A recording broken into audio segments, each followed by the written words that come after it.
Hello, everybody. Welcome to another edition of Squared Circle Calendar.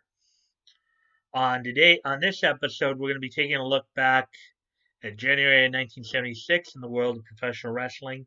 Of course, at the time, Terry Funk had just the month before, in December of '75, had won the NWA World Heavyweight Championship from Jack Briscoe. There were some other things going on as well. So we'll be taking a look at that in this video. We'll be taking a look about some of the big happenings that were going on in the world of professional wrestling in this video. All right, so the first thing, of course, we're going to talk about is, of course, the big titles. Terry Funk, of course, as I mentioned, was at the time the reigning NWA World Heavyweight Champion. Hiro Matsuda was the reigning NWA World Junior Heavyweight Champion. Fabulous Moolah, of course, was continuing her dominance as the reigning NWA World Women's Champion, and of course, two of Moolah's proteges, Donna Christanello and Tony Rose, were the NWA World Women's Tag Team Champion. Um, Terry Funk had spent, as with many, world champions of the time, was basically touring the territories throughout, throughout the month of January. The early part of January, Terry was going back and forth between, Florida, Georgia, and and Toronto. Basically defending the titles in Eddie Graham's Championship Wrestling of Florida, um, Jim Barnett's Georgia Championship Wrestling, and um, Frank Tunney's Maple Leaf Wrestling. Among the most prolific challengers to his world title included Dusty Rhodes, Dick Slater, Abdullah the Butcher, um, at least in those times. And then in his two title defenses up in Toronto, he defended against former NWA World Heavyweight Champion Edouard Carpentier and former WWF Heavyweight Champion Stan Stasiak. Um, then, as we get into the middle part of the month, of course, Terry Funk would then venture over into Texas, where he would be defending the title, throughout the Texas territories, in Fritz von Erich's Big Time Wrestling, as well as, of course, his family, his and Dory's Western States Wrestling, and also have a title defense in Paul Bosch's Houston Wrestling. Among the prolific challengers there would include, of course, former NWA World Champion Pat O'Connor, the at the time the reigning NWA Texas Heavyweight Champion Peter Maivia, Jose Lothario, of course, Shawn Michaels' mentor. Those are probably some of the more prolific challengers to his NWA World Heavyweight Championship. And then at the end of the month, the last couple of days of the month, he would defend the title in the tri-state area, in Leroy McGuirk's tri-state area, defending against Dick Murdoch and Greg Valentine. Hiro Matsuda was also more or less in the tri-state area. As for the women, not really much is known about what they were doing at that time. As we head over onto the international front, we head over to Japan, where over in the International Wrestling Enterprises, they were in January of '70. All three major promotions, the IWE International Wrestling Enterprises, New Japan, and All Japan, were having their first of the year touring events. In the case of the IWE, it was the New Year's Pioneer events, and among the gaijin or foreign stars to invited to participate included Canadian Canadian wrestlers, Sailor White, who would later go on to be Moondog King, and Len Shelley. Also, um, Memphis independent wrestler Pepe Lopez as Winterhawk was there, as well as LC Clone and Mr. Yoto. Um, in New Japan, they were doing their New Year's Golden Series, and among the stars there included um, Catch Wrestling Association World Heavyweight Champion Bulldog Otto Wantz and Steve Wright. Representing NWA Hollywood was the Infernos 2 and 3, and then of course international stars Tiger Jeet Singh and Brutus Malumba were invited to participate in New Japan's New Year's Golden series. And then in All Japan's New Year's Giant Series, um,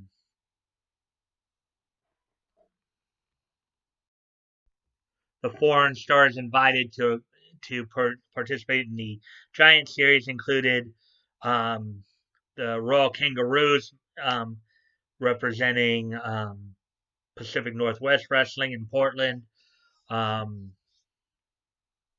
Ray Stevens representing um, NWA Western States, Tarzan Tyler, and Ohio's IWA World Heavyweight Champion Mil Mascaras.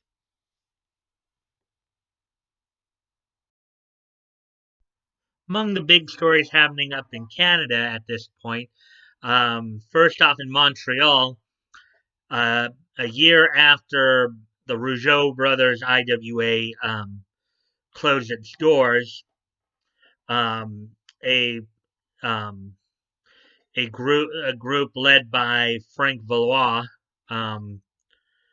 started promoting cards in the area in which El Santos were made the International Tag Team Championship. This promoting group, of course, included Frank Valois, Dino Bravo, Gino Brito, and Andre the Giant. This group would eventually become known as International Wrestling, or in French, Lutte Internationale. It started out as Promotions Verosac. Um, also up in Canada, up in Western Canada, in the Vancouver area, of course, a couple of title changes had happened. The early part of Donnelly O'Jonathan had defeated Greg Kaniski for Vancouver's version of the NWA Pacific Coast Heavyweight Championship, and then I believe who was it? And then Dean Higuchi and George Wells had defeated Dale Lewis and Siegfried Stanke for Vancouver's version of the NWA Canadian Heavyweight Championships. So that's all that was going on more or less in Canada at the time. Of course, Stampede was holding cards throughout the Alberta and Saskatchewan area. Um, uh, West 4 Wrestling Alliance was promoting cards in the Manitoba area, along with, of course, AWA would go up in there. And then, of course, on the far East Coast, Eastern Sports, well, at this time in January of '76, they were on hiatus. Eastern Sports Association, as the Burke brothers were all out on other assignments. So we look over the East Coast situation in the NWA and its affiliates of the time of January '76. We see that in the Worldwide Wrestling Federation, Bruno Sammartino was staving off the challenges of superstar Billy Graham and Big Cat Ernie Ladd, as Ernie Ladd was trying to make his presence felt. He's working his way through competition through primarily by feuding with Dominic DeNucci and Gorilla Monsoon to get a shot at Bruno's WWF Heavyweight Championship. Um, while he was doing that, of course, superstar Billy Graham, under the management of the Grand Wizard, was sitting there and was challenging unsuccessfully at the time Bruno Sammartino for the WWF Heavyweight Championship. Also, Bobo Brazil had made his return to the WWF, and once again it was um, being touted as the WWF United States Heavyweight Championship. This title, of course, has no connection to the current WWE United States Heavyweight Championship. That the newer United States Championship was the old WCW United States Championship.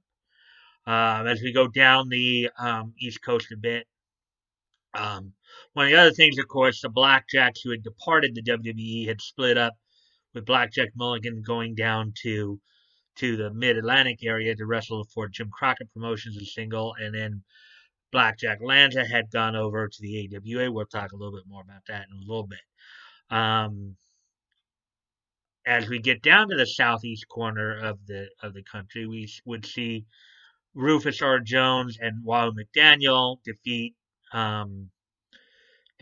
the Andersons, the Minnesota Wrecking Crew, Gene and Ole Anderson, for the Mid Atlantic version of the NWA World Heavyweight World Tag Team Championships, and Dusty Rhodes on the 30th would defeat the Spoiler for the NWA Georgia Heavyweight Championship. You know, let's see, and then as we head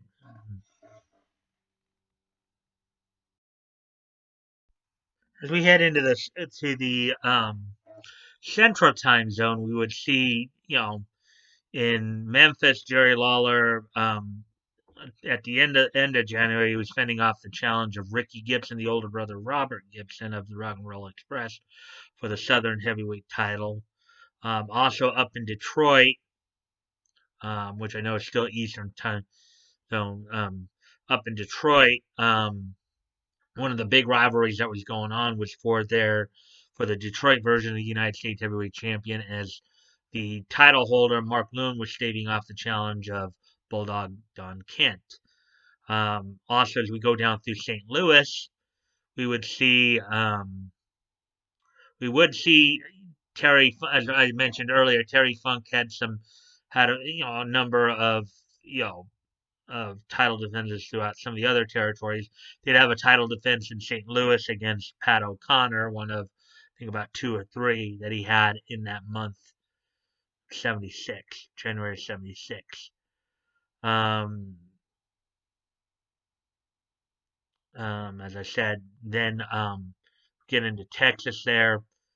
Funk would continue to, throughout the, kind of the mid to the latter part, would be touring throughout Texas, fending off the challenges of Pat O'Connor, Peter Maivia, and Jose Lothario.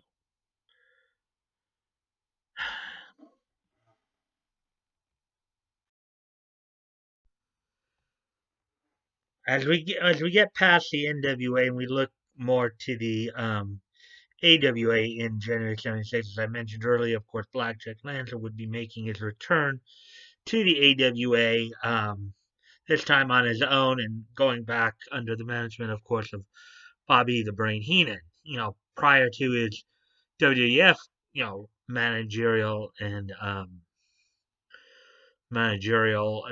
commentating career, Bobby Heenan was a long-time AWA and WWA World Wrestling Associates in Indianapolis, longtime thorn of the faces there as well. At this point in time, Heenan was, of course, managing the AWA World Heavyweight Champion Nick Bockwinkel, was also managing Bobby Duncan Sr.